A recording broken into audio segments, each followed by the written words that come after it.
Hey, brothers and sisters, I just want to give y'all a word today about having a brother or sister around. You know what I'm saying? God says a brother was built for the day of adversity. I read a verse today. It's in Isaiah 50, and it's about pretty much having a brother that's built up, that's well learned with his words in order to encourage you when you're weary.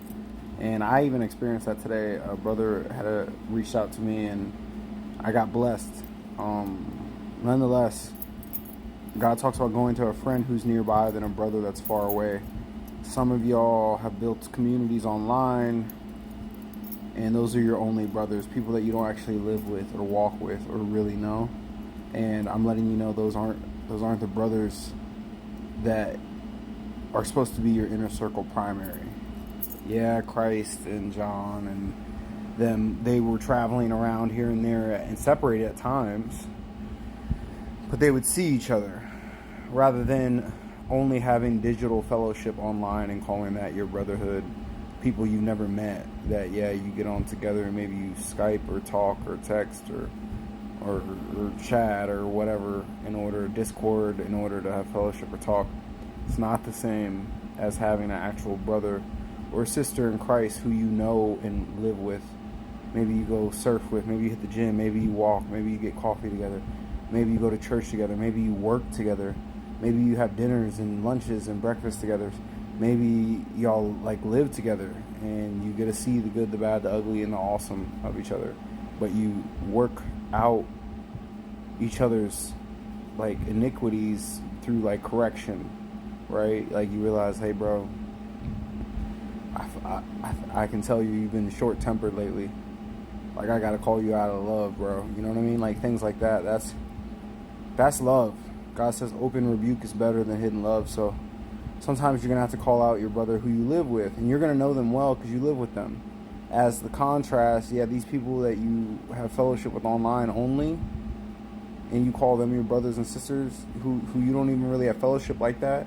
You don't have fellowship enough to where you're actually getting on each other's nerves, right? Where you actually have to genuinely iron sharpens iron type mentality, which is a clashing.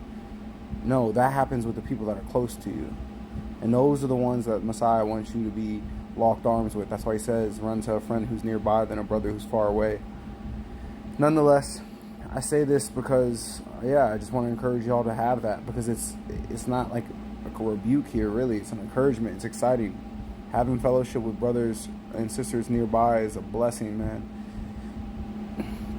They can encourage you in so many ways sometimes when you need it, and when you feel maybe not right or you're not thinking right. Even if you're still doing good, they can just help get your mind more correct. I mentioned this the other day about Elijah, summoning fire down, doing great feats for God. But then after that, getting attacked by the adversary, spiritual warfare, the enemy shooting arrows, right? And then Elijah fell into this suicidal spirit, fell and gave into it in a sense, and a depressed spirit and an isolated spirit, and ran off. So, but when you have brothers around to correct you and remind you of God's faithfulness and who you are, your identity, chosen, elect, child of God, right? Then you can get back on your feet and just realize, I was tripping, my bad. Thanks, bro, for calling me out. You know what I mean? Thanks for reminding me who I am and what I'm called to. And so, yeah, nonetheless, it's something that I just encourage you all to be intentional to do. Develop a relationship with whoever God puts on your heart. Some of the relationships might start off really bumpy and rocky at the beginning. Sometimes people that you think are going to be your inner circle, ride or die, are not, and the people that you don't think are going to be it end up being it. You never know. So nonetheless, treat everybody well, obviously, as God says, love thy neighbor as thyself, right? And then he says, you never know when you're entertaining strangers, if you're entertaining an angel. I say this because you can meet your best friend today. You never know. A best friend, a sister in Christ, brother in Christ, that could be there for you. But it takes you to be authentic and open and honest in order to build an authentic, open and honest relationship. You're only going to get what you put out. Some of the best friends that I've made over my years, and I have a lot, and I don't say that pridefully, but I made great relationships, people all over the world, Norway, New Zealand, Australia, Japan, like all over, Europe, Netherlands, America, obviously, because that's where I'm at, and Hawaii, all over. I don't say that pridefully, but time isn't a factor of the relationships that you build with people. Some of y'all have friendships for 10 years to then finally realize and hear that the cat came out the bag, that they were gossiping, slandering you, putting you down all along. Or a big test comes where you find out, are they really a friend? And you find out they were never a friend. So that 10 years, time ain't a factor. God didn't say judge them by the time you've been with them. No, judge a tree by its fruit. So, you eat of a good tree today, you realize this tree's good right now, right here. I don't care if if a thorn bush been there for 20 years, I don't mean it's good, right? It's still a thorn bush.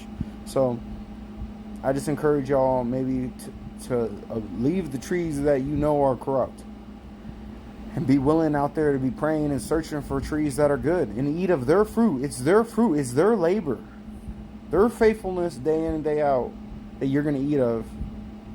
Them praying, them reading, them fasting, them seeking the Lord, and you go have fellowship with them. You're going to get blessed by their fruit because they're maturing and they're producing, and because they're producing, you get to eat of theirs. The fruit that they're bearing ain't even for themselves. It's for you. It's built like that, and vice versa. So you want a solid brother and sister in Christ, you too need to have friends, meaning you need to be producing fruit. Because if you got fruit, people are going to want to pull up on you. That's just facts.